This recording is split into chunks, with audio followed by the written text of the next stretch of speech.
पूजनीय महंत आपल्या गावाचंच ज्यांचं जन्मगाव असलेले आदरणीय परमपूजनीय महंत संतराम बाबा कुलदेकर, त्याचप्रमाणे विशेष करून या व्याख्यानमालेचे आयोजन ज्यांच्या माध्यमातून होत असते असे आदरणीय महंत श्री सारंतर बाबा, त्याचप्रमाणे प्रणव आश्रमाचे व्यवस्थापन, जे काही अन्नदानाचं सर्व कार्य ते बघतात, मार्ग व्यवस्थापन पाहतात.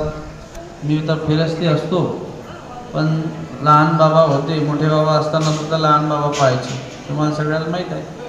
आता ही जबाबदारी त्यांच्यावर आहे आणि दैवयोगानं म्हणजे बाबा असतानाच ती जबाबदारी त्यांनी त्यांच्यावर टाकली होती. आमचे कैवल्यवासी श्री गुरुजी सांगत होते आणि म्हणून आता इथे बघतात तर सरळ बाबाजी, आपण ज्यांचे विचार ऐकले असे महंत दामोदर बाबा माझ्या गाडीचं सारथ्य करतात. पूर्ण महाराष्ट्र फिरावं लागतो, रात्रंदिवस, कधी कधी आम्ही झोपतो पण ते गाडी चालवतात. त्याचप्रमाणे आणखी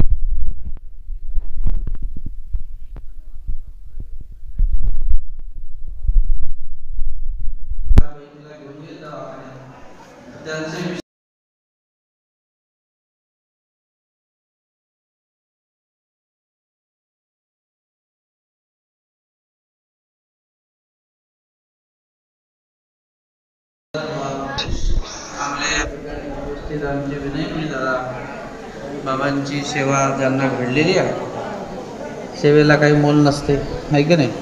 सेवा परमधर्म सांगितलेला आहे आणि सेवेचा स्थान फार उंच असते आणि त्याची योग्यता परमेश्वरच जाणतात, आहे की नाही. सेवेला मोबदला माणूस नाही देऊ शकत, त्याचा मोबदला देऊ गुरुजींची.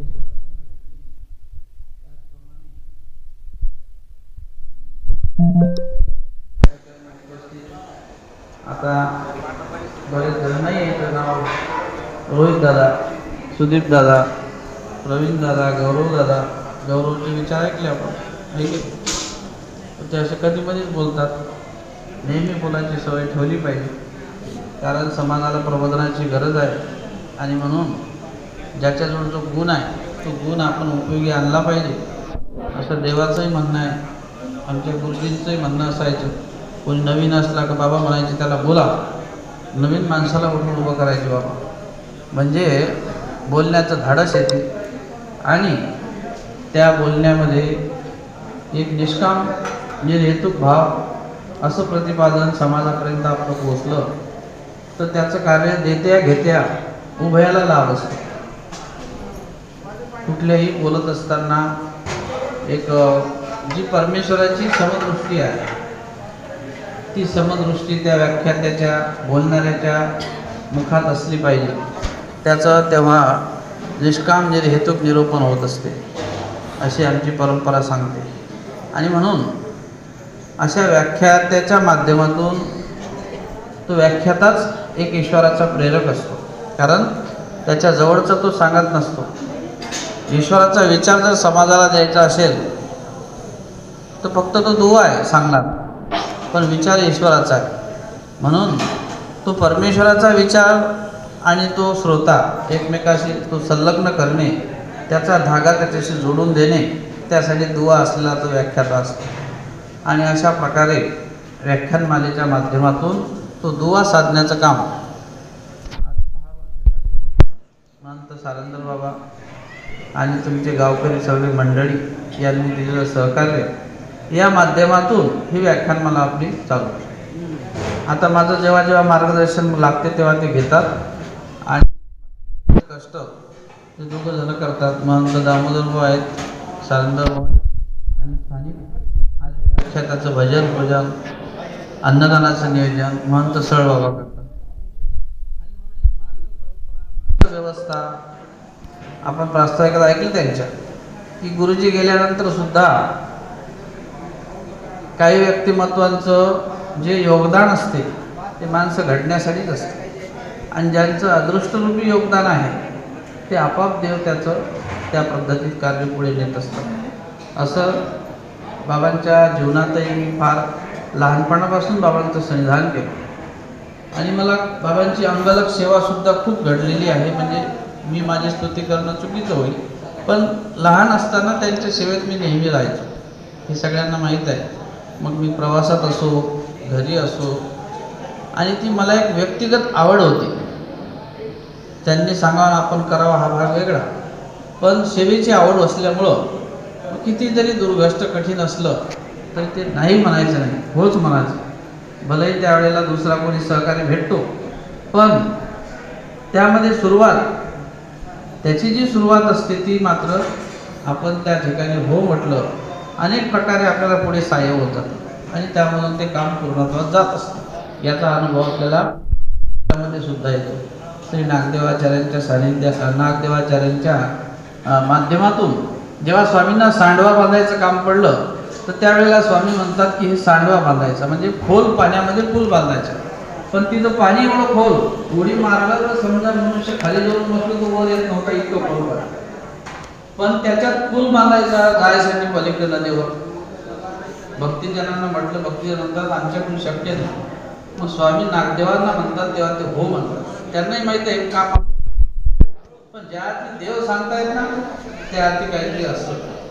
तसं त्यावेळेला काहीतरी एखादा कोणीतरी श्रेष्ठ पुरुष अधिकरण एखादी गोष्ट सांगत असतो ना, त्याच्यामध्ये काहीतरी हेतू असतो आणि मग तो हेतू समजून घेतला पाहिजे.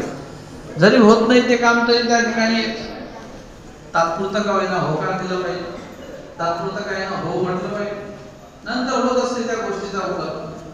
स्वामी श्री चक्रधर महाराज भट्टोदासांना पाठवतात बाजाराला, डोंबिवलीला, आणि बाजारावरून ते येतात, पण ते गेले आणि आले, कुठंच वेळ घातला नाही. तरी आल्यावर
अशा माध्यमात आपण परमेश्वराचा हेतू जाणू शकत नाही, ईश्वराची असलेली कृपा आपल्या लक्षात येऊ शकत नाही. पण मात्र ईश्वराने जे सांगितले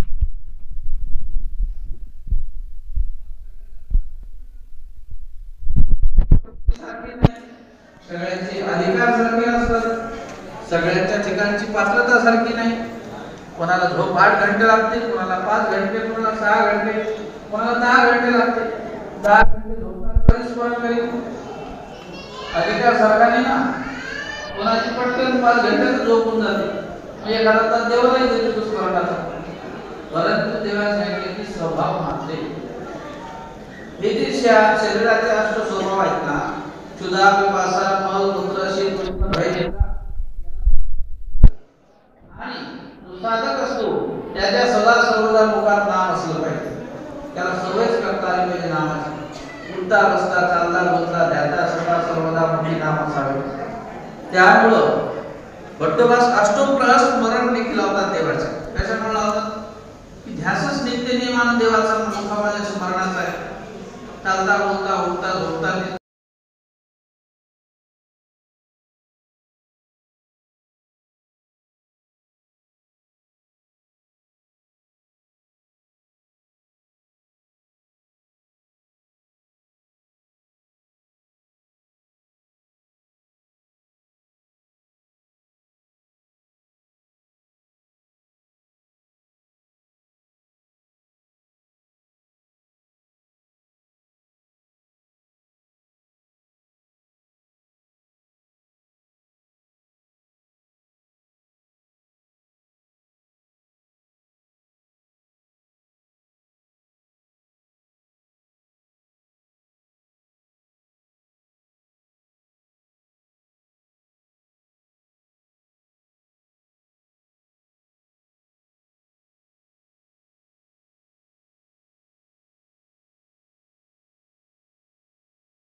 धर्म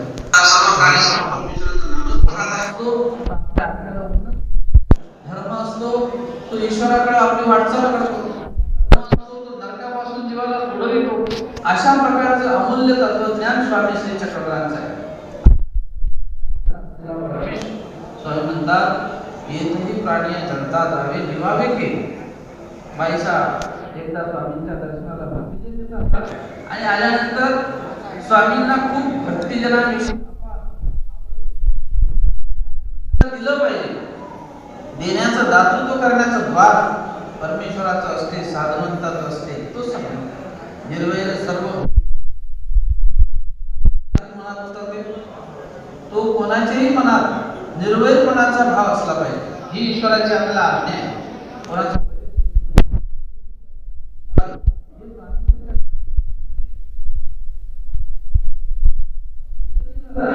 दुसऱ्या वार करून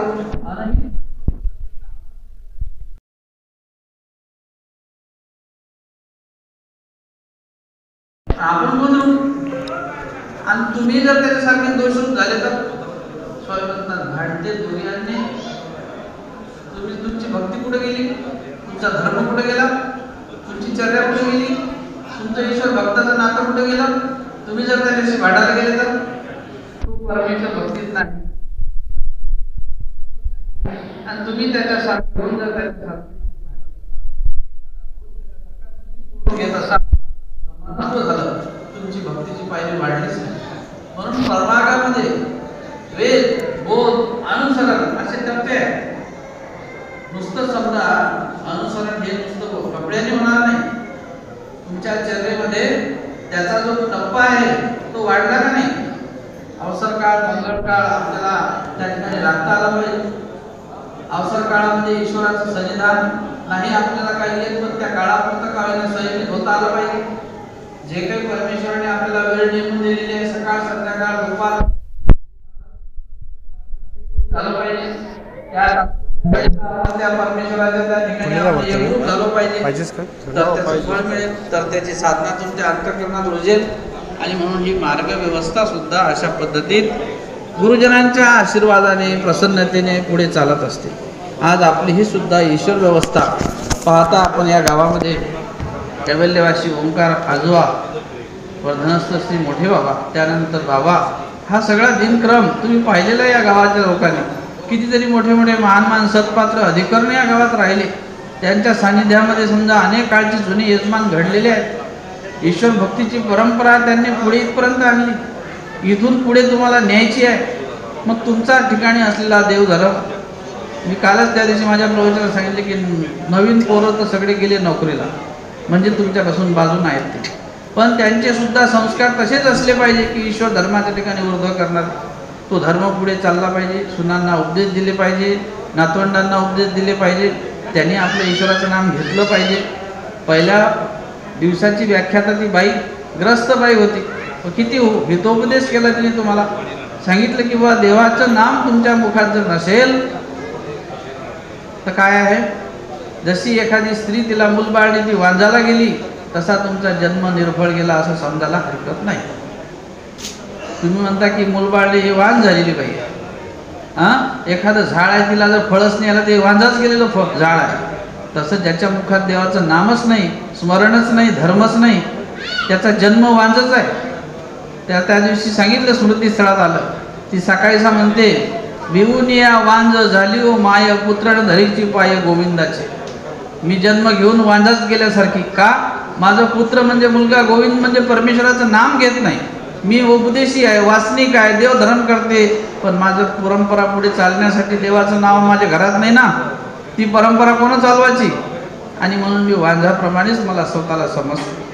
आई म्हणते मुलाविषयी की मी जशी काही वांझच आहे, कारण त्याच्या ठिकाणी धर्म नाही. त्या मुलाच्या ठिकाणी तो परंपरागत पुढे चालणारा धर्म त्याच्याजवळ जर नसेल तर ती वांझाप्रमाणेच आहे. आणि म्हणून पुत्र न धरीची पाय गोविंदाचे, विभुनिया माय झाली व माय. मी त्या ठिकाणी जन्म देऊन सुद्धा वांझाप्रमाणे आहे. आणि पाथर कुशी निफन्नले, माझ्या पोटामध्ये जसं काही दगडच उदयाला आलेला आहे. अशा प्रकारची एक खंत व्यक्त करते ती आमची सकाळच्या आचार्यांजवळ. म्हणजेच काय, की धर्म हा फार महत्त्वपूर्ण आपला अंग आहे. त्या धर्माचं अंग आपण टिकवणं. मग तुम्ही कर्मराहाटीत ग्रहस्थाश्रम धर्मामध्ये सुद्धा धर्म सांभाळणं पाहिजे. इकडं सुद्धा आपल्या ईश्वर परंपरेमध्ये त्या ईश्वर परमार्गाचा ओघ असला पाहिजे. आणि म्हणून प्रसन्नतेचं हे सगळं कार्य असते. ही आमची ईश्वर परंपरा आहे, गुरु परंपरा आहे. सांगण्याचं तात्पर्य, आपण या ठिकाणी येता दररोजच्या येण्या जाण्याने आपल्या संसारातला थोडा वेळ इकडं लेखी लागत असतो. संध्याकाळी दररोज बाया काही येतात, काही प्रसव असलो तर प्रसव मोडतात, मार्गात दंडत होतो, देवाला दंडत होतो. तेवढा 15-20 मिनिटाचा काळ तुमचा ईश्वर मार्गी लेखी लागतो. घरून निघाल्यापासून इथपर्यंत येईपर्यंत, इथून घरी जाईपर्यंत एक ईश्वर भक्ती मार्गाचं एक विशेष तुम्हाला पावित्र्य निर्माण होत असते. हे देह तर आपण इथं टाकून जाणार, पण आत्म्याला तेवढा काळ तो सोबत असतो. आणि म्हणून अशी परंपरा आहे. आणि म्हणून परंपरागत काही लोक बरेचसे आपल्या या इथे येतात रडायच्याला, आणि जे येणारे लोक ते काहीतरी एक प्रतिक्रिया देऊन जात असतात. प्रत्येक येणारा इथं प्रतिक्रिया देऊन जातो माझ्याजवळ जाता जाता, बाबा आम्ही आलो, आम्हाला की खूप प्रसन्न वाटलं या जागेत. अन्य लोकसुद्धा, पुढारी लोकसुद्धा, प्रत्येकाच्या मुखातून तो शब्द, कारण इथे महामहा सत्पात्र राहिलेले आहेत, त्यांच्या मुखातून निर्गुण परमेश्वराचं ज्ञान इथं प्रवचन केलं गेलं. आजही ती परंपरा आपण परमार्गाच्या माध्यमातून चालू आहे. त्रिकाळ साधना होते, देवाचं नामस्मरण होतो, आणि तिथे एक परमेश्वराचं वास्तव्य असते, असं आपलं परंपरा ईश्वर धर्मशास्त्र सांगतं. आणि म्हणून त्यामध्ये आपण आल्यानंतर त्याचा जो प्रभाव आपल्यावर होत असतो, ही निर्गुण परमेश्वराची गोडी आहे, तो आनंद आहे. आता मी सुद्धा बाबा असताना निरोपण करायचो. मला स्वतःच बाबा म्हटले होते की बा तू काहीतरी बाया, म्हाताऱ्या बाया इकडं तिकडं त्या बसतात, तर त्यांना समजा गोडी ऐकण्याची माझं जमत नाही, पण तू सांगत. आणि म्हणून मी बाबा असताना सुद्धा जे काही ईश्वराचे 2 शब्द आहेत, श्री गुरुच्या आज्ञेने मी परमेश्वराच्या अनुलक्षून मार्गव्यवस्थेमध्ये त्यांच्या आज्ञेनं मी सांगत होतो. बाबा असताना सुद्धा पोथी प्रवचनाचा सराव त्यांच्या मनोधर्माने. मी माझे श्री विद्यागुरू ज्यांच्या सानिध्यात वाढलो, ज्यांनी मला धर्मशास्त्र सांगितलं, ते सुद्धा मला असे म्हणायचे, अरे म्हणे आता मी तुम्हाला तयार केलं ना, आता येणारे पोरं माझ्याकडे आणायचे, तुम्हीच त्यांना घोक सांगायचा. अशा प्रकारे त्यांनी सुद्धा मला तिथे मार्गात असताना आज्ञा दिली होती. सारंगधर्मांना माहीत आहे की अशा प्रकारे त्यांच्यासमोर मला बाबा बोलले होते, म्हणजे तुम्हीच पोरांना आता घोक सांगायचा. परंतु ही एक गुरुप्रसन्नता, दोन्ही गुरुजींनी मला अशा प्रकारे त्यावेळेला त्यांच्या प्रसन्नतेनं ज्ञान निरूपणासाठी आज्ञा दिली होती. आणि म्हणून मार्गामध्ये सुद्धा एक परमेश्वराचं शास्त्र ज्ञान अव्याहत चालू राहिलं, त्याचासुद्धा एक प्रसन्नतेचा भाग उमटत असतो. आजही आपण, आता माझी फिरस्ती आहे, आणि म्हणून मी सुद्धा रोहित दादाला सांगितलं, गावातल्या बायांना मार्गशीर्ष महिना आहे, आता तिकडे दररोज संध्याकाळी प्रवचन घेतलं, तर येत असता का बाया? हो, मी काही नसतो तिकडं, येता ना? मग गीता घ्यायला सांगितली. मी सुद्धा पूर्वी तुमच्याकडून 18 अध्याय गीता पूर्वी त्या मंदिरात घेतलेली आहे. आणि मग आता ते समजा व्यस्ततेमुळे मला वेळ द्यायला भेटत नाही, आणि म्हणून वेळाचरित्र गीता दररोज संध्याकाळी आपली मंदिरात 1 तासभर असते. दुपारीसुद्धा मार्गाला बायांना निरोपण व्हावं म्हणून सुदीप दादाला सांगितलं की दुपारी तुम्ही ब्रह्मविद्येचं निरोपण इथं करायचं, ते सुद्धा दुपारी इथं निरोपण करतात. जेव्हा मार्ग व्यवस्थेमध्ये मला वेळ मिळेल, मी घरी 10-15 दिवस राहील, तेव्हा माझं निरोपण या ठिकाणी मी चालू ठेवत असतो. माझं निरोपणसुद्धा मी कधीमधी करत असतो. आणि त्यामुळे एक पावित्र्य आश्रम व्यवस्थेचं असते, एक मार्गव्यवस्था असते, आणि ही मार्गव्यवस्था आमच्या गुरुपरंपरेने आजपर्यंत जोपासलेली आहे. सर्व साधनवंत सर्वजण त्यामध्ये सम्मिलित आहेत, कारण हे एकट्याचं काम नाही. एखादी पूर्ण कार्यप्रणाली पुढे नेणं हे एकट्याचं काम नसते. आणि म्हणून या आश्रमातील सर्व साधनवंत, बाया, महंत, संत सगळ्यांनी मिळून हे असलेलं एक आपल्या श्री गुरुजींचं कार्य आहे, ही ईश्वराचं कार्य आहे, ही मार्गव्यवस्था आहे. अशा प्रकारे आज आपल्या महानुभाव संप्रदायामध्ये पंथामध्ये सुद्धा एक या संस्थेचं नाव लौकिक श्री गुरुजींनी सगळ्या देशभर भारतभर हे नाव पोचवलेलं आहे. आपल्या रमणीचे ग्रामस्थांच्या सेवेच्या माध्यमातून या गावात असलेल्या लोकांच्या ठिकाणी भक्ती, भाव, श्रद्धा, आणि म्हणून ती श्रद्धा, भाव, भक्ती आपली अशीच वाढत राहिली पाहिजे. ईश्वराचं आपल्याला काहीतरी भजन पूजन, आपल्या देहाच्या माध्यमातून काहीतरी आपल्याला सेवा घडली पाहिजे, ही मनोकामना आपल्या नेहमी हृदयात असली पाहिजे. आणि म्हणून ही व्याख्यानमाला एक उजळता देते. आपण आता 5 दिवसाची ठेवली यावर्षी, पण 5 दिवसात एक खूप काही आपल्याला भेटलं आहे का नाही. कीर्तनवाल्या बाबांनी काल किती सुंदर सांगितलं, हसवलं, पण हसण्यातून प्रबोधन होतं. मीच त्यांना बोलून होतं, कारण ते विदर्भातले आहेत, त्यांचा माझा बऱ्याच दिवसाचा परिचय आहे. पण एक ग्रस्त मनुष्य, किती निष्ठा आहे, श्रद्धा. त्याने एक तुम्हाला काल समजलं नसेल, बोलता बोलता सांगितलं की म्हणे माझं साक्षगण ठरलं. मुलगी पक्क करायचा दिवस असतो ना तो साक्षगण, म्हणजे गंध टिळा काय म्हणतात त्याला, कुंकू, साखरपुडा म्हणतात ना त्याला. तो दिवस त्यांचा साखरपुड्याचा. पाहुणे बोलवले, सगळे झाले, आणि त्यांनी काय सांगितलं, माझे वडील म्हटले की नाही, तिकडे पोथीचा कार्यक्रम आहे, मला जावं लागते. तो म्हटला म्हणे कॅन्सल, तुम्हाला जावं लागते पोथीला, साखरपुडा कॅन्सल, पुढे करू आपला. एवढी निष्ठा. पहिले धर्माला प्राधान्य, आपण असतो तर नाही, पोथी कॅन्सल, पहिले साखरपुडा. त्याच्या जीवनातला अनुभव त्याने सांगितला. म्हणजे हे जिवंत उदाहरण त्याने सांगितलं. केवढं पण तुमच्या काल लक्षात नसणार थोडक्यात बोलण्यात, पण अशा प्रकारे धर्मनिष्ठ माणसं वास्तविक अवस्थेत आहेत, नामधारक अवस्थेत आहेत. ते तू काही दीक्षा घेतलेला नव्हता, तुम्हाला बाबा वाटत असेल, फेटा बांधला, धोतर नेसलं होतं खाली, आहे की नाही. पण ग्रस्त मनुष्य, बँकेची सर्व्हिस केली, पण परमेश्वराचे वचन त्याचा पाठ, आहे की नाही. किती शब्द पाठ, कुठल्याही प्रकारचं बाहेरचं साहित्य नव्हतं, स्वामींच्याच वचनावर, स्वामींचेच अभंग, स्वामींचेच वाक्य त्याच्यावर बोललं होतं. म्हणजे अशा प्रकारचं एक धर्मरूपी जागृती आपल्या जीवनात आपल्याला करता आली पाहिजे. प्रत्येकाच्या ठिकाणी तो गुण असतो, पण त्या गुणाला उजाळा, आपला आळस असा गुण आहे की त्या आळसामुळे आपण त्याला झाकावून टाकतो, आळसामुळे आपण त्याला मळून टाकतो, पण त्याला उजळता दिली पाहिजे. ती उजळता निश्चितच आपल्याला श्री गुरुजींच्या प्रसन्नतेनं, आपल्या ईश्वराच्या कृपेनं आणि परमार्ग साधनाच्या बुद्धीनी ती स्थिरता राहत असते. ते कार्य आपल्याला या गावात सातत्याने घडत राहो, तुम्हाला घडत राहो. तुमच्याबरोबर आम्हालाही त्या सेवेचा योग येतो. तुम्ही सगळे सहकार्य करता म्हणून आम्हालाही ते घडते. आम्हालाही मोठेपण आहे की बुवा गावातली मंडळी, सद्भक्त मंडळी, ग्रामस्थ मंडळी, सर्वच गावातले, उपदेशीच नाही त्या व्यतिरिक्तही आपले सर्व लोक अगदी हाक मारली तेव्हा हजर राहतात.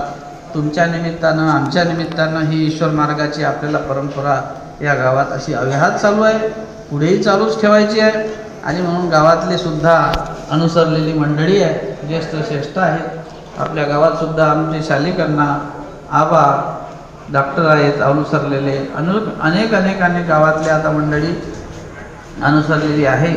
आणि अशा प्रकारचा हा ईश्वर धर्म सातत्याने आपल्या गावात नांदत राहू. परमेश्वराची प्रसन्नता, कृपा सगळ्यावर होत राहू. साधू संतांचं आगमन, त्यांची सेवा दास्य आपल्याकडून घडत राहू. परमार्गाची सेवा घडत राहू. आणि सरंदर बाबाचं आयोजन दरवर्षी होत राहू. अशाच प्रकारे आहे की नाही, तुमचं सहकार्य त्यांना मिळत राहू. मग आर्थिक असो, बाकी कोणतंही असो, ज्याला जी सेवा येते ती केली पाहिजे की नाही. रांगोळ्या काढल्या पाहिजे. आता ते म्हणतात माणसं येत नाही, पट्ट्या टाका लागते, जामोजाव बोला मलाच टाका लागते. तुम्ही यायचं बाहेर, नाही येत माणसं तर बाहेर घेतली पाहिजे जबाबदारी की बा आम्ही टाकू, आम्हाला बसायचं ना, आम्ही बैठक करत होतो. ते मला कंप्लेंट करत होते, म्हणे बा ते आम्हाला दोघांनाच खाली बसायला टाका आणि मग येऊन बसतात त्याच्यावर. मग बायाने म्हणायचं बा आम्हीच टाकू बैठक आमची, आहे की नाही. येऊन टाकायचं 5-6 वाजता, सळा टाकावा.